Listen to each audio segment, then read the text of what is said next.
আজকে আমরা সত্যি দুটো ভূতের ঘটনা শুনব। যারা আপনারা আমাকে আপনাদের জীবনে ঘটে যাওয়া সত্যি ভৌতিক ঘটনা ইনস্টাগ্রাম আর ফেসবুকে ডিএম করে পাঠাচ্ছেন, তাদেরকে আমার তরফ থেকে অনেক অনেক ধন্যবাদ। প্রথম যে ঘটনাটা পাঠিয়েছে তার নাম হলো অনু। যে জায়গায় এই ঘটনাটা ঘটেছে সেই জায়গাটার নাম প্রকাশে অনু অনিচ্ছুক।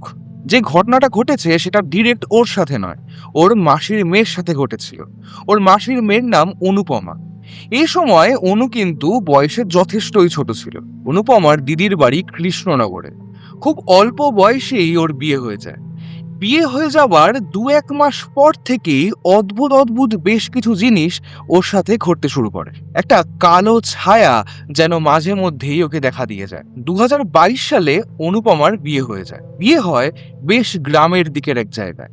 এবারে ওদের বাড়ি থেকে ওদের বাথরুমের মধ্যে বেশ খানিকটা ডিস্টেন্স আছে। একদিন রাত্রিবেলা অনুপমা ওয়াশরুমে যাওয়ার জন্য বাড়ি থেকে বেরিয়েছে। যখন ও ওয়াশরুমের দিকে যাচ্ছে তখন চোখ পড়ে একটা তেঁতুল গাছের দিকে। এবার ওই তেঁতুল গাছটা ওদের ওয়াশরুম থেকে খানিকটা ডিস্টেন্সে। সেই পুরো গোটা তেঁতুল গাছটা শুকনো, গাছে একটা পাতা নেই। ওর তেঁতুল গাছের দিকে যখন চোখ যায় ও হঠাৎ দেখতে পায় তেঁতুল গাছের ডালের ওপরে একটা অদ্ভুত মানুষ মতো কেউ যেন বসে আছে।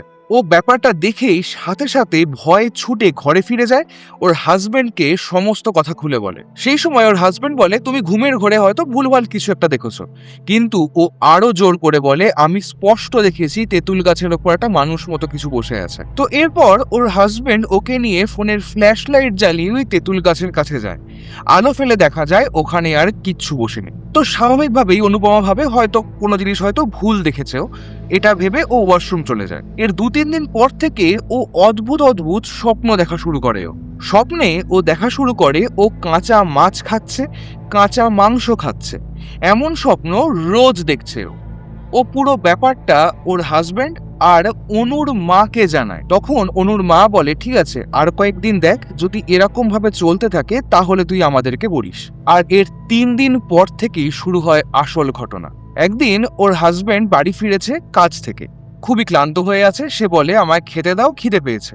এই কথাটা বলতে বলতে যখন অনুপমার হাজবেন্ড ঘরে ঢুকেছে, দেখছে ওর বউয়ের চোখ মুখ পুরো উল্টে গেছে, ভীষণ উইয়ার্ড আচরণ করছে, চিৎকার করে বলছে, আমাকে কাঁচা মাছ দে, আমাকে কাঁচা মাংস দে, আমাকে এক্ষুনি রক্ত এনে দে, আমি খাবো, আমাকে এক্ষুনি এনে দে। এই কথাগুলো বলে প্রচন্ড চিৎকার করছে আর তার সাথে হাত পা ছুটছে। যখন ওর হাজবেন্ড ওকে শান্ত করতে যায়, গিয়ে বলে, তুমি এরকম করছো কেন? অনুপমা হঠাৎ করেই ওর হাজবেন্ডের ওপর ঝাঁপিয়ে ওঠে, গলার দিকে কামড়ে ধরে, খানিকটা মাংস পর্যন্ত ছিঁড়ে নেয়। যা হোক করে ওর হাজবেন্ড ওখান থেকে বেরিয়ে আসে।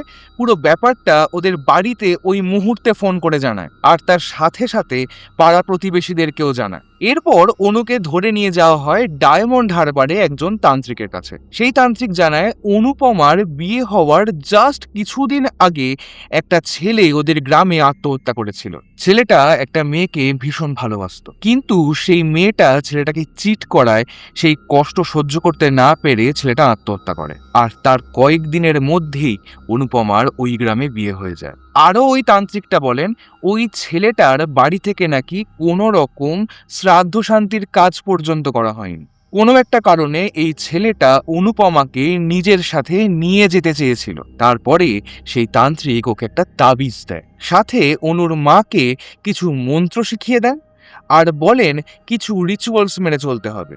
আর তার সাথে উনি এটাও বলে দেন, যদি আবার ওই ছেলেটার ভর হয়, যদি আবার ওই রকম কিছু অস্বাভাবিক আচরণ করা শুরু করে, তাহলে কাঁচা হলুদ অথবা শুকনো লঙ্কা পোড়া যেন ওর নাকে শোকানো হয়। সেদিন রাত্রিবেলাতেই তান্ত্রিকের ওখান থেকে অনুপমাকে নিজের বাড়িতে নিয়ে আসা হয়। সেই দিন ওকে আর ওই শ্বশুর বাড়িতে নিয়ে যাওয়া হয়নি।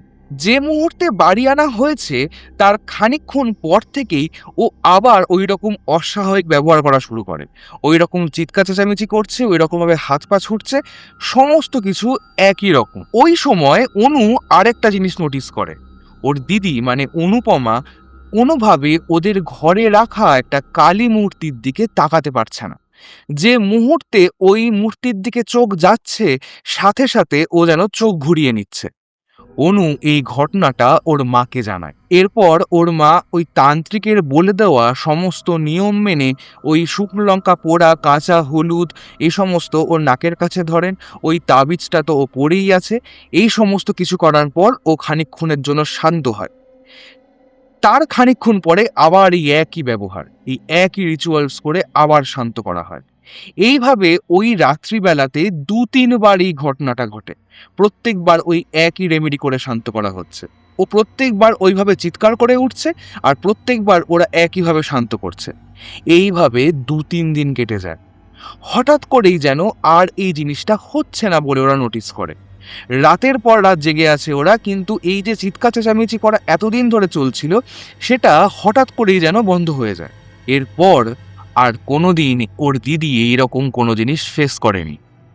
ভালো আছে, সুস্থ আছে, খুব হ্যাপিলি ম্যারিড লাইফ কাটাচ্ছে। তো ভাই বলো, তোমাদের কেমন লাগলো এই ঘটনাটা? প্লিজ কমেন্ট করে জানাও। আর এরপরে আমরা যাচ্ছি সেকেন্ড ঘটনায়। সেকেন্ড যে ঘটনাটা পাঠিয়েছে তার নাম অঙ্কিতা। অঙ্কিতার বাড়ি শ্রীরামপুরে। ঘটনাটা 2024 সালে সরস্বতী পুজোর দিন। জাস্ট 10th ফেব্রুয়ারি মাধ্যমিক পরীক্ষা শেষ হয়েছে, আর 14ই ফেব্রুয়ারি সরস্বতী পুজো। অঙ্কিতার বাবারা 4 ভাই, মোটামুটি একই জায়গাতে থাকলেও আলাদা আলাদা বাড়িতে থাকতেন ওনারা। অঙ্কিতাদের বাড়ি আর অঙ্কিতার বড় জ্যাঠার বাড়ি একদম মুখোমুখি। ওর বড় জ্যাঠা ততদিনে রিটায়ার করে গেছে। প্রতিদিন ওর সাথে দেখা হয় সকালবেলায়, কিন্তু সেদিন দেখা হয়নি। ঘুম থেকে উঠে ও জানতে পারে ওর জ্যাঠা বাড়ি থেকে বেরিয়ে গেছেন ওর জেঠির জন্য ওষুধ আনতে। যাওয়ার আগে উনি বলে গেছিলেন ফিরে এসে উনি লুচি আলুর দম খাবেন। সমস্ত কিছু একদম ঠিকঠাক চলছিল। হঠাৎ করেই খবর আসে ওর জ্যাঠার অ্যাক্সিডেন্ট হয়েছে। বাস থেকে পড়ে গিয়ে ওর জ্যাঠার কোমরের ওপর দিয়ে বাস চলে গেছে। প্রথমে ঘটনাটা ওর জেঠিকে জানানো হয়নি। তারপরে যা হয়, বাড়ির সবাই জেনে যায়, সবাই প্রচণ্ড শোকে ভেঙে পড়ে। সবার মনে এটা চলতে থাকে যে খুব কষ্ট পেয়ে উনি মারা গেলেন। তারপর আস্তে আস্তে সমস্ত কিছু একটু একটু করে স্বাভাবিক হতে থাকে। সমস্ত কিছু যখন একটু একটু করে মিটে যাচ্ছে, কিছু অদ্ভুত জিনিস অঙ্কিতা বুঝতে শুরু করে। ওর মনে হয় ওর ঘরে বা ওর সাথে কারুর যেন একটা প্রেজেন্স আছে।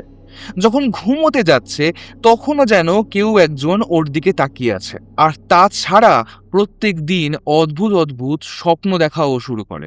সবাই ব্যাপারটা জানতে পারলেও বুঝতে পারলেও ওকে বলা হয় ও যেন কাউকে এই ধরনের জিনিসপত্র না বলে। শ্রাদ্ধের দিন আরও একটু অদ্ভুত জিনিস ঘটে। হঠাৎ করেই ওর দাদার গায়ে কেউ একটা আধলা ইট ছুঁড়ে মারে, কিন্তু ইটটা এসছিল জঙ্গলের ভেতর থেকে। যখন সবাই ওইখানে যায়, দেখতে যায় যে কি হলো ওই জঙ্গলে, কেন কি হলো না হলো, দেখে জঙ্গলের ভেতর কেউ নেই। ঢিলটা আসার সাথে সাথে সবাই কিন্তু ওই জঙ্গলের দিকে তাকিয়েও ছিল। ওই মুহূর্তেও কেউ ছিল না, খুঁজেও কাউকে পাওয়া যায়নি। এর কিছুদিন পরে ওরা ওর জ্যাঠার ঘরে যায়। ও বারান্দায় দাঁড়িয়েছিল আর ওর মা জ্যাঠার ঘরে ঢোকে। ওই ঘরে একটা পাথরের জায়গা করা ছিল, সেখানে খাবার রাখা থাকতো। অঙ্কিতা নিজের চোখে দেখে খাবারের একটা বাটি, কোনো বিড়াল নেই চারপাশে, কোথাও কোনো হাওয়া দিচ্ছে না, একটা খাবারের বাটি নিজে নিজে ওই পাথরের ওপর থেকে সোজা গড়িয়ে এসে নিচে পড়ে গেল। কোনো এক্সটার্নাল ফোর্স ওর ওপর ইউজ করাই হয়নি। যে মুহূর্তে এই ঘটনাটা ঘটছে সেই মুহূর্তে কিন্তু ওর মাও ওখানে উপস্থিত, এবং তিনিও স্পষ্ট দেখেছিলেন এই জিনিসটা ঘটতে। এরপর বেশ কিছুদিন কেটে যায়, সমস্ত কিছু একদম স্বাভাবিক হতে শুরু করে। আর এতদিন ধরে যা কিছু ঘটছিল অঙ্কিতা নিজেও সেই সমস্ত জিনিসপত্র ভুলে যেতে শুরু করে। ওর জেঠি 1 মাসের জন্য নিজের বাপের বাড়ি চলে যায়।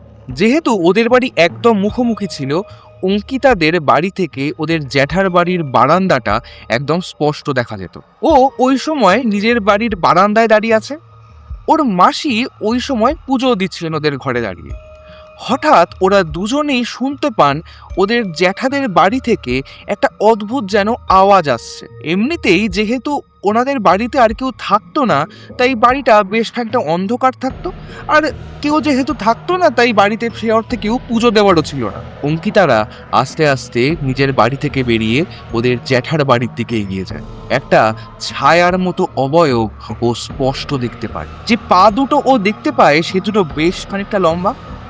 এই ছায়াটা যেন হাঁটতে হাঁটতে সিঁড়ি দিয়ে নেমে ওর জ্যাঠার ঘরের দিকে চলে গেল।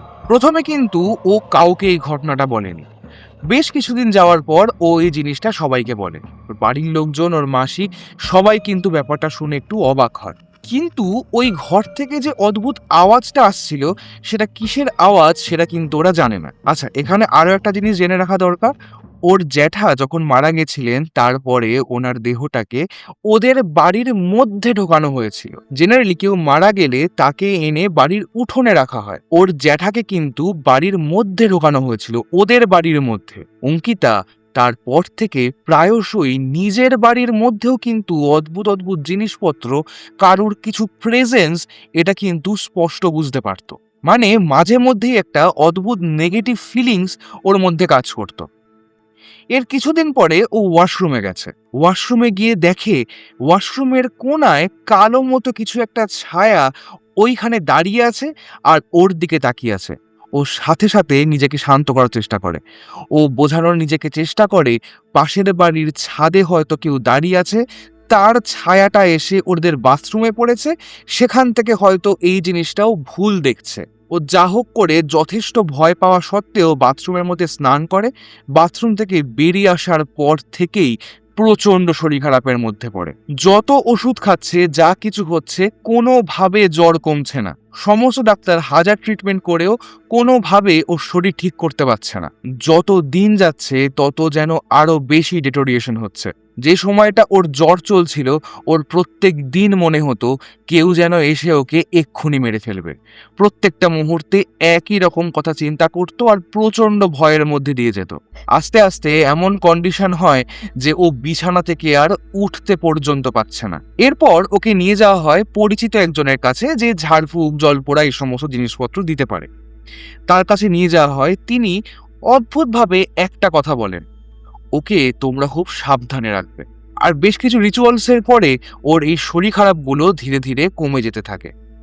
কিন্তু ও আজও ওই যে স্বপ্নগুলো ওর জ্যাঠা মারা যাওয়ার পর দেখতো, সেই স্বপ্নগুলো আজও দেখে ও, মাঝে মধ্যেই দেখে।